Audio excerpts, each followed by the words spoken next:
Hello dreamers, welcome to Biomedicos. Myself Saurabh Bora, final year MBBS student from JLN Medical College Ajmer.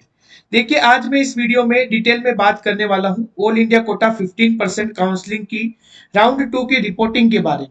AIQ round 2 की reporting के बारे में मैं detail में बात करने वाला हूँ क्योंकि आपको पता है ऑल इंडिया कोटा के सेकंड राउंड का जो रिजल्ट है वो आ चुका है और रिपोर्टिंग चल रही है। तो किन किन कैंडिडेट्स को ऑल इंडिया कोटा के सेकंड राउंड में रिपोर्टिंग करनी चाहिए और किन कैंडिडेट्स को कॉलेज अलॉट हो गया लेकिन रिपोर्टिंग नहीं करनी चाहिए, स्टेट में जाना चाहिए और वहां से कॉलेज अगर ना मिले तो फिर ऑल इंडिया कोटा के मोपअप में आना चाहिए। ये काम करने के लिए उनको कितना परसेंट रिस्क रहेगा और कितना परसेंट रिस्क नहीं रहेगा, ये सब कुछ मैं इस वीडियो में डिटेल में आपको समझाने वाला हूँ।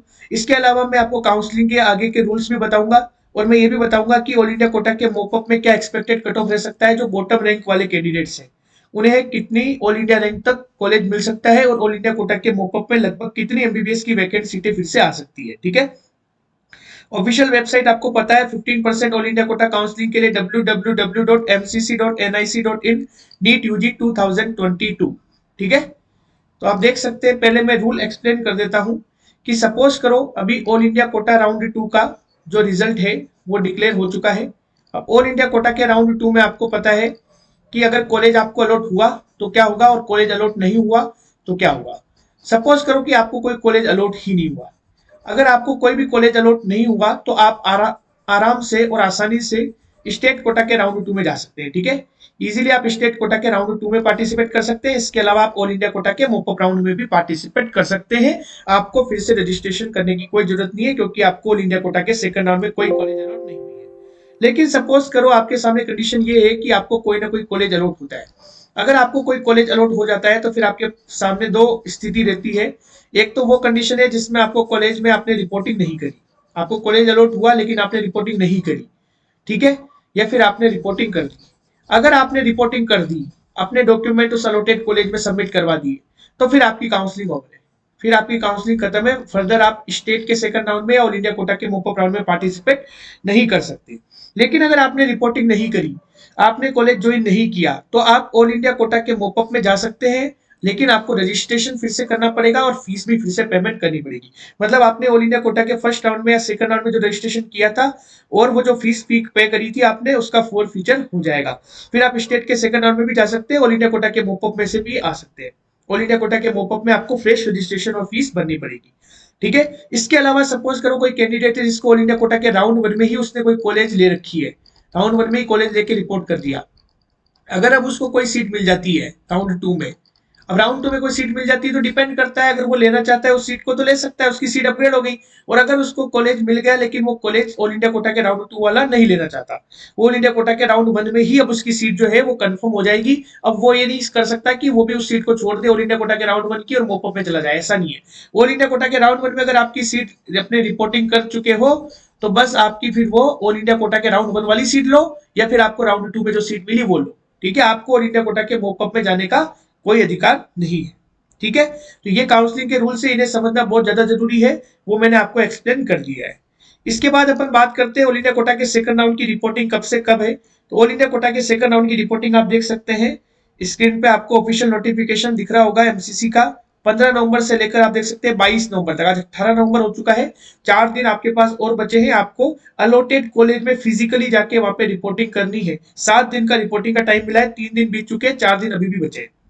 ये जो नीचे दे रखी है 3 बोल्ड लेटर में ये जो लाइंस दे रखी है ये कॉलेज अथॉरिटीज के लिए है कि जितने भी कैंडिडेट्स है उनका एडमिशन अलॉटेड कॉलेज जो है वो ऑनलाइन रिपोर्टिंग पोर्टल, एक intra MCC online reporting portal होगा, वहां पे जो भी कैंडिडेट्स जैसे रिपोर्टिंग करने जाएंगे तो उनकी इंफॉर्मेशन को ऑनलाइन सबमिट करने का कि इस बच्चे ने रिपोर्टिंग कर दी है, वो काम अलॉटेड कॉलेज का है। ठीक है, ये जो काम है ऑनलाइन रिपोर्टिंग का ये आपका नहीं है, आपको तो ऑफलाइन फिजिकल रिपोर्टिंग करनी है। एमसीसी के पोर्टल पर ऑनलाइन रिपोर्टिंग जो अलॉटेड कॉलेज है वो करेगा। ठीक है, ये चीज आपको ध्यान रखनी है कि ये काम कॉलेज का है, आपका नहीं है। कॉलेज ऑनलाइन पोर्टल पे वो चढ़ाएगा कि भाई इस बच्चे ने रिपोर्टिंग कर ली है, ताकि वो फिर से एक लिस्ट बना सके, ऑल इंडिया कोटा के काउंसलिंग वाली अथॉरिटी एमसीसी एक लिस्ट बना सके कि इन इन कैंडिडेट्स ने ऑल इंडिया कोटा के राउंड 2 में ज्वाइन कर लिया, अब ये ऑल इंडिया कोटा के मोपअप में पार्टिसिपेट नहीं कर सकते। और यही लिस्ट वो फिर से स्टेट को भी भेज दे कि स्टेट के सेकंड राउंड में भी इन सब कैंडिडेट्स को पार्टिसिपेट नहीं करने दिया जाए। ठीक है, ये चीज एकदम क्लियर है।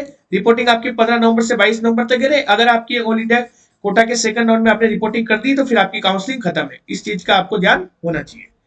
ठीक है, अब अपन बात करते हैं आपका सबसे बड़ा डाउट। आपका सबसे मेजर डाउट क्या रहता है? आपका सबसे मेजर डाउट ये रहता है कि आपको ऑल इंडिया कोटा के राउंड 2 में अगर कोई सीट मिली है तो वो छोड़नी चाहिए या नहीं छोड़नी चाहिए। तो इनको मैं आपको डिटेल में एक्सप्लेन करता हूँ। देखिए, ऑल इंडिया कोटा का जो मोपअप राउंड है वो थोड़ा रिस्की होता है। ऑल इंडिया कोटा का जो मोपअप राउंड है वो थोड़ा रिस्की होता है, क्योंकि उसमें आपको अच्छा कॉलेज मिलेगा या नहीं मिलेगा, ये चीज काफी सारे फैक्टर्स पे डिपेंड करती है कि जो आपको ऑल इंडिया कोटा के राउंड 2 में कॉलेज मिला है उससे अच्छा कॉलेज, बेटर कॉलेज मिलेगा या नहीं। तो देखिए किन किन चीजों पे डिपेंड करती है। सबसे पहला ये डिपेंड करती है कि आपकी कैटेगरी की जो आप अच्छी कॉलेज आप समझ रहे हैं, जिस कॉलेज में आप एडमिशन लेना चाहते हैं, उसमें आपकी कैटेगरी की vacant seat all India quota के मॉपअप राउंड में आई भी है या नहीं। अगर कोई वैकेंट सीट नहीं आई है तो आपको वो गुड कॉलेज नहीं मिलेगा। समझ गए ना। वैसे ज्यादातर मेडिकल कॉलेजेस में अगर कुछ टॉप इंस्टीट्यूट्स को छोड़ दे तो ज्यादातर मेडिकल कॉलेजेस में ऑल इंडिया कोटा के मॉपअप में हर कैटेगरी की कुछ ना कुछ सीटें आएगी। लेकिन अगर वैकेंट सीट नहीं आती तो फिर आपको वो कॉलेज नहीं मिलेगा। इसके अलावा डिपेंड करता है आपको अच्छा कॉलेज मिलेगा या नहीं, इस चीज पे डिपेंड करता है कि भाई आपसे अच्छी जो ऑल इंडिया रैंक वाले कैंडिडेट्स हैं, जिनकी ऑल इंडिया रैंक आपसे अच्छी है, अब वो कैंडिडेट कितना रिस्क ले रहे हैं। वो भी आपकी तरह कितने कैंडिडेट्स ऐसे हैं जो ऑल इंडिया कोटा के राउंड 2 की जो अलॉटेड सीट है उसको छोड़ रहे हैं और फिर पार्टिसिपेट कर रहे हैं वो ऑल इंडिया कोटा के मॉपअप राउंड में, स्टेट के सेकंड राउंड में पार्टिसिपेट करने के बाद। ऐसे आपसे अच्छी रैंक वाले कितने कैंडिडेट्स हैं, उन पे ये चीज डिपेंड करेगी कि आपको कॉलेज कैसा मिलेगा। ऑल इंडिया कोटा के मैपअप में आपको ऑल इंडिया कोटा के राउंड 2 में जो कॉलेज मिला वो ही मिलेगा या फिर उससे बेटर कॉलेज मिलेगा या कोई कॉलेज नहीं मिलेगा। ये डिपेंड करता है कि आपसे अच्छी रैंक वाले कितने कैंडिडेट ऑल इंडिया कोटा के राउंड 2 में सीट छोड़ने का और ऑल इंडिया कोटा के मोपअप में जाने का रिस्क ले रहे हैं, उस चीज पे डिपेंड करेगा। तीसरा इस किस चीज पे डिपेंड करेगा कि फ्रेश रजिस्ट्रेशन तो नहीं हुए। कितने कैंडिडेट्स ऐसे जिन्होंने डायरेक्टली अभी ऑल इंडिया कोटा के मोपअप में रजिस्टर किया है और उनकी रैंक अगर आपसे अच्छी है, उन्होंने सीधे मोपअप में रजिस्टर किया है, तो वो बेनिफिट ले जाएंगे। क्योंकि सबसे पहले काउंसलिंग होती है तो रैंक के हिसाब से होती है, इस चीज के हिसाब से नहीं होती कि आपने रजिस्ट्रेशन पहले किया या बाद में। अगर किसी की रैंक आपसे अच्छी है, उसने भले ही अभी मॉपअप में डायरेक्टली फ्रेश रजिस्ट्रेशन किया हो, अगर उसकी रैंक आपसे अच्छी है तो उसको सीट मिलने का अधिकार सबसे पहले होगा। इस चीज को आप ध्यान रखिए। ठीक है, number of fresh registration all India quota के मॉपअप राउंड में कितने होते हैं, ये भी डिपेंड करता है कि आपको ऑल इंडिया कोटा के राउंड 2 की सीट छोड़ने के बाद ऑल इंडिया कोटा के मॉपअप में उससे अच्छी सीट मिलेगी या नहीं। समझ गए बात को। मेरे कहने का मतलब है रिस्की राउंड है, इसमें गुड कॉलेज का अलॉटमेंट डिपेंड करता है कि उस कॉलेज में आपकी कैटेगरी की कितनी सीटें वैकेंट हुई है। दूसरा, आपसे अच्छी रैंक वाले कितने कैंडिडेट ऑल इंडिया कोटा के राउंड 2 की सीट को छोड़ के ऑल इंडिया कोटा के मॉपअप राउंड में जाने की रिस्क ले रहे हैं। और तीसरा ये डिपेंड करता है कि नंबर ऑफ फ्रेश रजिस्ट्रेशन कितने हुए हैं, तो फ्रेश रजिस्ट्रेशन से वो कितने हुए हैं इस चीज पे भी डिपेंड करता है। ठीक है, इसके बाद अपन बात करते हैं दूसरा इंपॉर्टेंट फैक्टर, तो जो हाई कट ऑफ वाले स्टेट से, ऐसे स्टेट के कैंडिडेट्स जिनके खुद के डोमिसाइल स्टेट का जो कट ऑफ है वो बहुत हाई जाता है। ठीक है ना, खुद के डोमिसाइल स्टेट का सेकंड राउंड का जो कट ऑफ है वो ऑल इंडिया कोटा के सेकंड राउंड की तुलना में तो बहुत हाई है। ठीक है, ऐसे cut off states, high cut off वाले स्टेट्स कौन कौन से आपको पता है? केरला है, बिहार है, राजस्थान है, दिल्ली है, उत्तर प्रदेश है। अगर इन कैंडिडेट्स को उनके स्टेट के सेकंड राउंड में सीट नहीं मिलती तो वो ऑल इंडिया कोटा के मॉपअप में ही आएंगे, चाहे तो उन्हें फ्रेश रजिस्ट्रेशन करना पड़े। समझ गए बात को। इसके अलावा कई हाई बॉन्ड वाले स्टेट से जहां बॉन्ड पॉलिसी बहुत ज्यादा है, 40 लाख का बॉन्ड है हरियाणा स्टेट में, तो वहां के कैंडिडेट्स भी ज्यादातर अपने स्टेट से सीट लेना प्रीफर नहीं करेंगे। वो ऑल इंडिया कोटा के सेकंड राउंड से ही वो जिन्होंने सीट ली है, इसीलिए ऑल इंडिया कोटा के सेकंड राउंड की कट ऑफ आई गई है।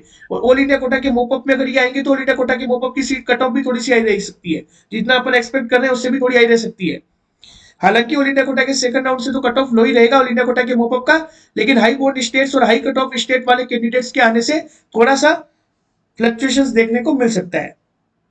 समझ गए बात को। तो ये पूरी चीजें आपको समझ के फिर ऑल इंडिया कोटा के सेकंड राउंड की सीट छोड़नी चाहिए।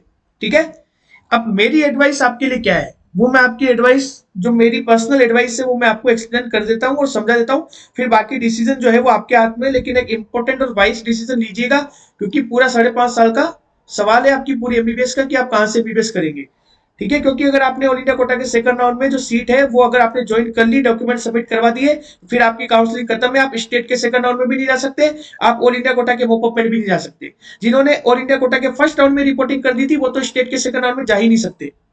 अब उन्हें या तो स्टेट के फर्स्ट राउंड की सीट रखनी पड़ेगी या फिर उन्हें क्या करना पड़ेगा, स्टेट के सेकंड राउंड में अगर अपग्रेड हुई है सीट तो वो रखनी पड़ेगी। ठीक है, देखिए मेरी एडवाइस ये है कि सपोज करो कोई कैंडिडेट है, उसको कोई सीट अलॉट हुई है ऑल इंडिया कोटा के सेकंड राउंड में, तो आप वो सीट छोड़ देते हैं, तो मैं कह रहा हूं कि आपको ऑलमोस्ट 80% से ज्यादा चांस है कि जो सीट आपने छोड़ी है जिस कॉलेज की, वो सीट तो एटलीस्ट आपको ऑल इंडिया कोटा के मोपअप में मिल ही जाएगी। 80% से ज्यादा चांस है कि जो आप सीट छोड़ेंगे वो आपको ऑल इंडिया कोटा के मोपअप में तो मिल ही जाएगी, क्योंकि वो सीट तो एटलीस्ट ऑल इंडिया कोटा के मोपअप में आएगी ही ना। अब वो सीट तो आपको तब नहीं मिलेगी जब आपसे ऊपर किसी ने फ्रेश रजिस्ट्रेशन कर दिया, और ऐसे कैंडिडेट्स बहुत ज्यादा है, तो हो सकता है आपको ना मिले। वो 20% रिस्क मैंने ले ली, लेकिन ज्यादातर 80% चांसेस यही है कि आपको वो सीट जो आपने ऑल इंडिया कोटा के सेकंड राउंड में छोड़ी है, वो सेम कॉलेज की सीट तो ऑल इंडिया कोटा के मोपअप में मिल ही जाएगी। समझ गए मेरी बात को? इसीलिए अगर आपकी ऑल इंडिया रैंक अगर 18,000 के अंडर है, अगर आपकी all India rank general OBC EWS में 18,000 के अंडर है, तो आप रिस्क ले सकते हैं ऑल इंडिया कोटा के राउंड 2 की सीट को छोड़ने का, ताकि आप अपने चांस भी विजुलाइज कर सके कि आपके डोमिसाइल जो स्टेट है, जो भी आपका डोमिसाइल स्टेट है, उसके राउंड 2 में आपका क्या मतलब चांसेस बन सकता है, वो भी आप देख सकते हैं। क्या पता आपको आपके स्टेट से नीचे तक कॉलेज मिल रही हो, फिर आपको बहुत अफसोस हो कि मुझे ऑल इंडिया कोटा के सेकंड राउंड की सीट ना छोड़नी चाहिए, मतलब नहीं ज्वाइन करनी चाहिए थी। अगर आपने ज्वाइन नहीं करते तो आपको स्टेट से कोटा मिल जाती, स्टेट से सीट मिल जाती। इस चीज का आपको गम नहीं होना चाहिए। तो मेरा आपको एडवाइस यही है कि अगर आपकी ऑल इंडिया रैंक 18,000 के अंदर है जनरल ओबीसी ईडब्ल्यूएस में, तो आप रिस्क ले सकते हैं। रिस्क लेनी चाहिए ये नहीं कह रहा मैं, रिस्क ले सकते हैं, कोई दिक्कत नहीं है। ठीक है, जनरल ओबीसी ईडब्ल्यूएस में अगर आपकी ऑल इंडिया रैंक 18,000 के अंदर है, तो आप ऑल इंडिया कोटा के राउंड 2 की सीट को छोड़ दीजिए और अपने होम स्टेट के सेकंड राउंड में पार्टिसिपेट कीजिए। सेकंड राउंड में चांस देखिए कि आपको अपने स्टेट में कॉलेज मिल रहा है या नहीं मिल रहा। अगर आपको अपने स्टेट के कॉलेज ऐसे मिल रहे हैं जो बिल्कुल नए हैं, रिसेंटली 5 ईयर्स में ही खुले, और आपको अपने स्टेट में ऐसे नए कॉलेज लेने का कोई लगाव नहीं है, तो फिर आप ऑल इंडिया कोटा के सेकंड राउंड में जो सीट मिली हुई है उसी को ज्वाइन कर सकते हैं। ठीक है, देखिए मैंने क्या एक्सप्लेन किया, मैंने यही एक्सप्लेन किया कि अगर आपको डिजायर्ड सीट जो आप चाहते हैं वो आपको अगर मिल जाती है, डिजायर्ड सीट जो आप चाहते हैं वो आपको ऑल इंडिया कोटा के सेकंड राउंड में, आपने वो तो छोड़ दी, अगर आपको स्टेट के सेकंड राउंड में कोई डिजायर्ड सीट मिल जाती है जो आप चाहते हैं, तो आप उसको ज्वाइन कर लीजिए, काउंसलिंग से बाहर हो जाइए। लेकिन अगर आपको कोई डिजायर्ड सीट नहीं मिली जो आप चाहते हैं, आपको नए कॉलेज मिल रहे अपने स्टेट से भी, या फिर आपको कोई सीट दी ही नहीं गई, कोई सीट ही नहीं मिली आपको स्टेट के सेकंड राउंड में, तो फिर आप वापस से ऑल इंडिया कोटा के मोपअप राउंड में आ जाना। वापस से आपको रजिस्ट्रेशन करना पड़ेगा, वापस से आपको फीस देनी पड़ेगी, और आपको जो कॉलेज सेकंड राउंड में अलॉट हुआ था ऑल इंडिया कोटा से, वो तो मोपअप में हो ही जाएगा। मैं फिर कह रहा हूँ, उम्मीद यही लग के चलिए कि आपको वो कॉलेज अलॉट हो जाएगा। बाकी ज्यादातर चांसेस यही रहते हैं, जैसा कि लास्ट ईयर देखा गया है, आपको अच्छा ही कॉलेज अलॉट होगा। इस चीज को मैं आपको एक्सप्लेन करके बताता हूँ। सपोज करो कि एग्जांपल लेते हैं, एग्जांपल इस चीज का लेते हैं कि सपोज करो आपकी ऑल इंडिया रैंक, मान के चलते हैं अपन, सपोज करो आपकी ऑल इंडिया रैंक है 16,500, मान लो आपकी ऑल इंडिया रैंक कितनी 16,500, और आप राजस्थान डोमिसाइल की कैंडिडेट है, आपके पास डोमिसाइल किसका है? राजस्थान का। सीधी सी बात है, आपको राजस्थान के फर्स्ट राउंड से कुछ नहीं मिला होगा, ऑल इंडिया कोटा के फर्स्ट राउंड से आपको मिला भी हो सकता है, और मुझे पता नहीं भी मिला हो सकता है। लेकिन आपको ऑल इंडिया कोटा के सेकंड राउंड में सपोज करो कि कोई मेडिकल कॉलेज मिल चुका है, जैसे आपकी 16,500 रैंक है, आपकी कैटेगरी जैसे मैं मान लू कि ईडब्ल्यूएस कैटेगरी आपकी, ठीक है, तो 16,500 रैंक पे सपोज करो आपको एक कॉलेज मिल गया, जैसे आपको कॉलेज मिल गया जीएमसी चंद्रपुर मिल गया। ठीक है, अब जीएमसी चंद्रपुर मिला, ये महाराष्ट्र का कॉलेज है, एक एग्जांपल ले रहे हैं अपन। ठीक है, आपको महाराष्ट्र में ये कॉलेज मिला, अब आप चाहते हैं कि इस कॉलेज को मैं ज्वाइन ना करूं, मैं अपने स्टेट में चांसेस देखूं। आपके राजस्थान में 16,500 पे आपकी स्टेट रैंक जो होगी वो लगभग सपोज कीजिए कि 2500 आपका स्टेट रैंक है, क्योंकि स्टेट काउंसलिंग स्टेट रैंक से होगी। तो सपोज कीजिए आपकी 16,500 पे स्टेट रैंक नियरली 2500 के समथिंग है।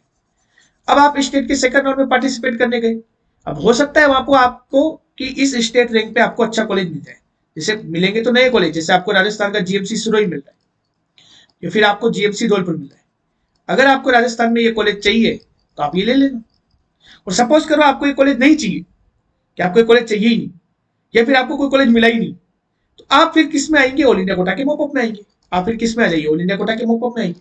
अब मोपअप में आपको कौन सा कॉलेज मिल सकता है, तो मोपअप में कॉलेज कैसे मिलेगा वो मैंने आपको बता दिया। बहुत सारे फैक्टर्स पे डिपेंड करेगा कि आपसे ऊपर वाले कितने कैंडिडेट्स ने सीरीज के लिए ऑल इंडिया कोटा के मोपअप में आने की, कितने फ्रेश रजिस्ट्रेशन मोपअप में हुए, सब चीजों पे डिपेंड करेगा। लेकिन 80% से ज्यादा चांस ये रहेंगे कि आपको वापस से जीएमसी चंद्रपुर तो मिल ही जाए।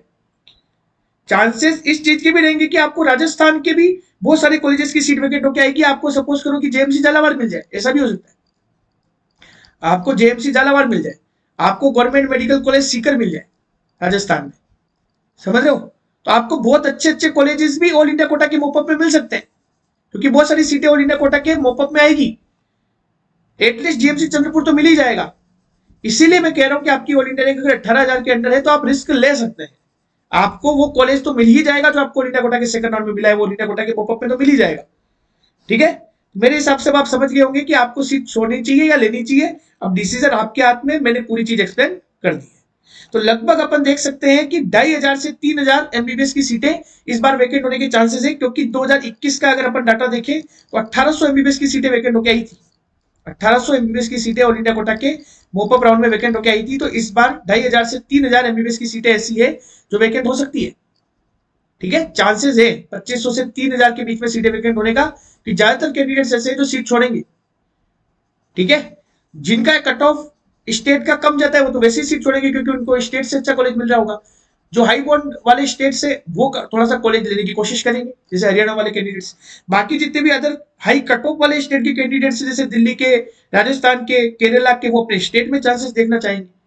इसीलिए टॉप मेडिकल कॉलेजेस की भी, अलग अलग स्टेट के टॉप मेडिकल कॉलेजेस की भी बहुत सारी सीटें वैकेंट आएगी।